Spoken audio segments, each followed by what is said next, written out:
செல்லுகிறோம். இந்த முதல் குறட்பா என்ன சொல்லுகிறது? உயிர்களினுடைய தொகை சொல்லுகிறது. உயிர்கள் எத்தனை என்று சொல்ல முற்படுகிறது. இப்ப இந்த குறட்பாவை பார்ப்போமே. பிறந்த நாள், மேலும் பிறக்கும் நாள், போலும் துறந்தோர் துறப்போர் தொகை. இதாங்க இந்த பாட்டு.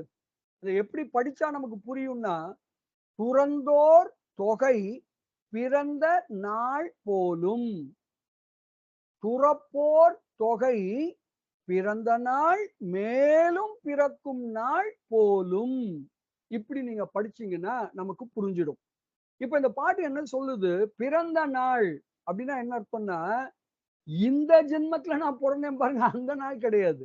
நீங்க மாட்டுக்கும் 1960 ஏதோ ஒரு இது சொல்லிட்டு நம்ம பர்த்டே சொல்லி அதான் பிறந்த நாள். பிறந்த நாள்னா இட்ஸ் நாட் த பர்த்டே. இந்த ஜென்மத்துல நான் பிறந்த நாள் கிடையாது. பிறந்த நாள் என்றால் இதுகாரும் நான் எத்தனை ஜென்மங்கள் எடுத்தேன், ஒவ்வொரு ஜென்மத்திலும் ஒவ்வொரு பிறவியிலும் நான் எத்தனை நாட்கள் வாழ்ந்தேன், அதுதான் பிறந்த நாள். சரி, மேலும் பிறக்கும் நாள். அப்ப இனிமே இன்னும் எத்தனை ஜென்மம் எடுக்க போறேன், எத்தனை பிறவி எடுக்க போறேன், அந்த பிறவில எத்தனை நாள் நான் வாழ போறேன், அதான் மேலும் பிறக்கும் நாள். புரியுதுங்களா? பிறந்த நாள், பிறக்கும் நாள். அடுத்து துறந்தோர் தொகை, துறப்போர் தொகை. துறந்தோர்னா உலகப்பற்றை துறந்தோர், உடல் பற்றை துறந்தோர், அனைத்தையும் துறந்தோர். அனைத்தையும் துறந்தோர்னா யாரு? அவங்க எல்லாம் முக்தி பெற்றவர்கள், வீடு பேறு பெற்றவர்கள். அப்போ துறந்தோர் தொகை. துறந்தோர் தொகைனா வீடு பேறு பெற்ற உயிர்களுடைய எண்ணிக்கை. அது பிறந்த நாள் போலும். அப்படின்னா இதுவரை வீடு பேறு அடைந்த உயிர்களுடைய எண்ணிக்கை எவ்வளவு என்று கேட்பீர்களே ஆனால், அந்த உயிர்கள் அதுகாரும், அதாவது வீடு பேறு பெறும் வரையிலும் எவ்வளவு பிறவிகள் எடுத்தனவோ, அந்தந்த பிறவிகளில் எத்தனை நாட்கள் வாழ்ந்தனவோ அந்த தொகைக்கு ஈடானது. எத்தனை பிறவி எடுத்தோன்னு யாருக்காவது தெரியுமா? என்ன சொல்றாங்க? நம்ம ஆத்தோட மணல், கடலோட மணலை கூட எண்ணிரலாம், என்னோட பிறவிய எண்ண முடியாதுன்றாங்க. இல்லையா? என்னை திங்காதது எதுவும் இல்லை, நான் திங்காதது எதுவும் இல்லைன்னு பட்டினத்தார் சொல்றாரு. அவ்வளோ பிறவி. பிறவி 1ஆ 2ஆ? அப்போ பிறவிக்கே கணக்கு இல்லைன்னா பிறவியில நான் வாழ்ந்த நாட்களுக்கு கணக்கு இருக்கா? இல்ல. அப்ப எத்தனை நாட்கள் நான் வாழ்ந்திருக்கிறேன்னு கணக்கு சொல்ல முடியல. அப்படி கணக்கிலா நாட்கள் தான் பிறந்த நாள். அப்போ அந்த பிறந்த நாள் போலும், அப்படி அந்த கணக்கில்லாத நாட்களை போல துறந்தோர் தொகை இருக்கிறது. வீடு பேறு பெற்றவர்களுடைய எண்ணிக்கை இருக்கிறது. வீடு பேறு பெற்றவர்களுடைய எண்ணிக்கையை இத்துணைதான் என்று சொல்ல முடியாது. எண்ணிலி உயிர்கள் வீடு பேறு அடைந்திருக்கிறார்கள். அவ்வளவுதாங்க. துறப்போர் தொகை. இன்னும் இவங்க எல்லாம் என்ன பண்ணல? இன்னும் உண்மையிலே துறக்கல. இன்னும் வீடு பேறு அடையல. இன்னும் இவங்க உலகப்பற்று உடல் பற்ற விடல. ஆனா என்னது? துறப்போர்னா துறந்து கொண்டே இருக்கிறார்கள்னு அர்த்தம். யாரை பத்தி பேசுறாரு? நம்மளை பத்தி பேசுறாரு. ஆனா இங்க ஒரு கவனம் பாருங்க, ஒண்ணு கவனிச்சு பாருங்க. உமாபதி சிவம் ஒரு அழகான ஒரு என்ன சொல்றது, ஒரு டெக்னிக். என்னன்னு கேட்டா, துறந்தோர் அப்படின்னா நீங்க அடுத்து என்ன எழுதணும்? துறவார், துறவாதவர்கள், அப்படிதானே எழுதணும். துறந்தோர் தொகைன்னு சொல்லிட்டீங்க அப்படின்னா என்ன அர்த்தம்? வீடு பேறு அடைந்தவர்கள். அடுத்து நீங்க என்ன சொல்லணும்? வீடு பேறு அடையாதவர்கள், துறவாதவர்கள் தானே சொல்லணும். துறப்போர் அப்படின்னா என்ன அர்த்தம்? துறந்து கொண்டே இருக்கிறார்கள், வீடு பேறு அடைந்து கொண்டே இருக்கிறார்கள்னு அர்த்தம். என்ன சொல்ல வராருன்னு புரியுதுங்களா? உங்களுக்கும் எனக்கும் கண்டிப்பா என்ன உண்டு? வீடு பேறு உண்டு என்று ஒரு பாசிட்டிவா நமக்கு அங்க அழகா நமக்கு சொல்றாரு பாருங்களேன். எதையுமே பாசிட்டிவா திங்க் பண்ணுங்கம்பாங்க. Positive thinking is such a important thing in life. இதை பத்தி நம்ம நிறைய சொல்லலாம். நம்ம அதுக்கு தானே சொல்லுவோம். அது பேர் என்ன? ஒரு கிளாஸ்ல வந்து எவ்வளவு தண்ணி இருக்குன்னா நிறைய பேர் என்ன சொல்லுவாங்க, பாதி அளவு வெற்றிடமாக இருக்கிறது என்று சொல்வார்கள். நீங்க ஏன் வெற்றிடத்தை பார்க்கிறீர்கள்? தண்ணியை பாருங்கள். பாதி தண்ணீர் இருக்கிறது என்று சொன்னால் நீங்க பாசிட்டிவா பாக்குறீங்கன்னு அர்த்தம். ஜன்னல் வழியா பார்க்க சொல்றாங்க. ஜன்னல் வழியா பார்த்துட்டு ஒருத்தர் சொல்றாரு, அங்க வந்து சாக்கடை தண்ணி ஓடுதுங்கிறாரு. இன்னொருத்தர் சொல்றாரு, மேலே அழகான வானம், அந்த வானிலே அழகான நிலா, அந்த நிலாவை சுற்றி எண்ணற்ற நட்சத்திரங்கள். என்று அவர் அதை பார்க்கிறார். அப்போ எதையுமே ஒரு பாசிட்டிவா பாருங்க என்று சொல்வார்கள் அல்லவா? அது போல இங்க என்ன ஒரு பாசிட்டிவ் ஒரு நம்பிக்கை கொடுக்கிறார் பாருங்களேன். துறந்தோர் தொகைன்னு சொல்லிட்டு, அடுத்து அதுக்கு சொல்லப்போனா ஆப்போசிட்டா துறவாதவர்கள், இன்னும் துறக்காதவர்கள் தானே சொல்லணும். துறந்து கொண்டு இருப்பவர்கள்ன்னு சொல்றாரு பாருங்களேன். வீடு பேறு பெற இருப்பவர்கள் அப்படின்னா என்ன அர்த்தம்னா, எனக்கு கண்டிப்பாக வீடு பேறு உண்டு. எனக்கும் வீடு பேறு உண்டுன்னு உமாபதி சிவம் சொல்றாரு. Such a glad news I have got today. Such a sweet news I have got today. இன்னைக்கு உண்மையிலேயே இந்த கிளாஸ் எனக்கு ரொம்ப சந்தோஷம். ஏன்னா எனக்கும் வீடு பேறு உண்டு. யார் சொல்லியிருக்கா? உமாபதி சிவம். உமாபதி சிவம்னா யாரு? சாக்ஷாத் சிவபெருமான். மறந்துறாதீங்க. சிவபெருமானே சொன்னா அது பொய்யாகுமாங்க? கண்டிப்பா பொய்யாகாதுங்க. எனக்கும் என்ன உண்டு? வீடு பேரு உண்டு. என்ன ஒரு ஸ்வீட் நியூஸ்ங்க. இந்த ஒரு பாட்டுக்கே நம்ம உமாபதி சிவத்துக்கு அவ்ளோ கொட்டி கொட்டி கொடுக்கணுங்க. சச் அ பியூட்டிஃபுல்லான யூசேஜ். துறப்போர் தொகை. சரி. இந்த வீடு பேறு பெற இருப்பவர்களுடைய எண்ணிக்கை தெரியுமான்னு கேட்டா, அதுக்கு என்ன சொல்றாங்க?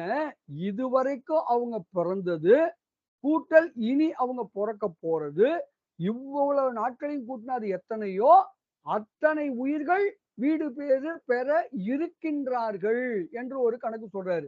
சொல்ல முடியுமா? ஏற்கனவே பொறந்ததே சொல்ல முடியாதுன்ட்டோம். இனி பிறக்க போறது சொல்ல முடியுமா? சொல்ல முடியாது. அப்படின்னா என்ன அர்த்தம்? எண்ணிலி. அப்போ துறப்போர் தொகையும் எண்ணிலி, துறந்தோர் தொகையும் எண்ணிலி. அப்போ ஒட்டுமொத்த உயிர்கள் இந்த 2யும் சேர்ந்தா அதான் ஒட்டுமொத்த உயிர்கள். இதை விட வேற உயிர்கள் இருக்க முடியாது. அப்போ ஒட்டுமொத்த உயிர்களுடைய எண்ணிக்கை எவ்வளவுன்னு கேட்டா எண்ணிலி. அதுக்கு கணக்கு கிடையாது. கணக்கிலி. இவ்வளவுதான்னு அது வரையறுத்து சொல்ல முடியாது. உயிர்கள் பல. அவ்வளவுதாங்க. எடுத்ததும் அழகா அடிச்சாரு பாருங்க. துறந்தோர் தொகை பிறந்த நாள் போலும். துறப்போர் தொகை பிறந்த நாள் மேலும் பிறக்கும் நாள் போலும். இந்த இடத்துல இந்த துறப்போர் தொகைக்கு பொதுவா என்ன சொல்றாங்கன்னா, துறப்போர் தொகை பிறந்த நாளை விட்டுடுங்க. மேலும் பிறக்கும் நாள் மட்டும் வச்சுங்கன்னு சில பேர் சொல்றாங்க. அது வேணும்னா நம்ம அப்படி வச்சுக்கலாம். எப்படி வச்சாலும் சொல்லப்போற கருத்து என்ன? ஒட்டுமொத்த உயிர்களுடைய எண்ணிக்கை யாராலும் சொல்ல முடியாது. கணக்கு இல்ல. இவ்வளவுதாங்க விஷயம்.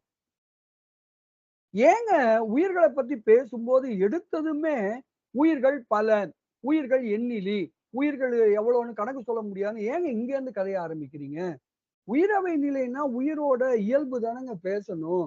உயிரோட இயல்பு பேசுற இடத்துல ஏன் உயிர் வந்து பலன்னு ஒரு கருத்தை வலியுறுத்தி சொல்லிட்டு அப்புறம் உள்ள போறீங்க? ஏனென்று சொன்னால் உயிர்கள் பல என்று நாம வலியுறுத்த வேண்டிய நிலையில் இருக்கிறோம். ஏனென்றால் சில சமயங்கள் சில சமயங்கள்னா சில நேரம் இல்ல. சில மத கொள்கைகள், சில கோட்பாடுகள் உயிர் என்பது ஒன்றே ஒன்று என்று சொல்லுகிறது. புரியுதுங்களா? யாரு சொல்றோம்னு? ஏகான்மவாதம்.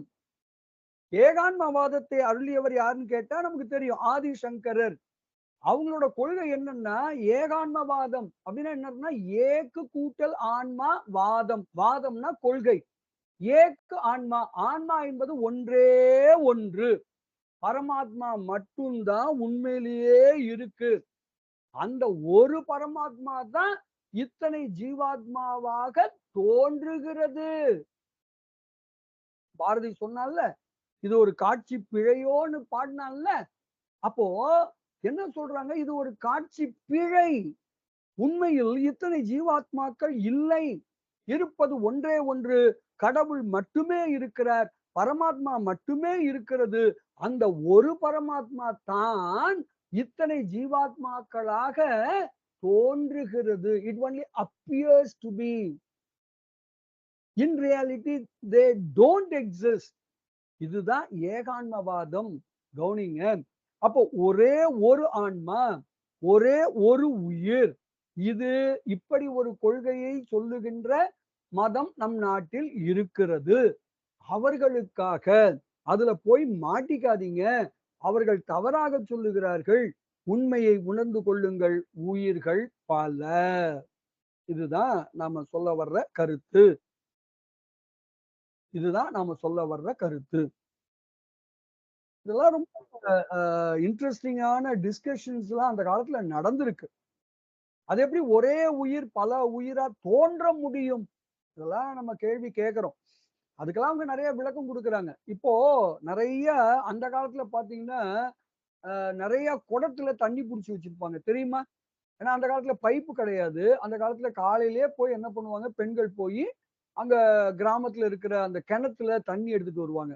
எவ்வளோ குடத்துல நிரப்ப முடியுமோ, அவ்வளோ குடத்துல நிரப்பி வச்சிருப்பாங்க.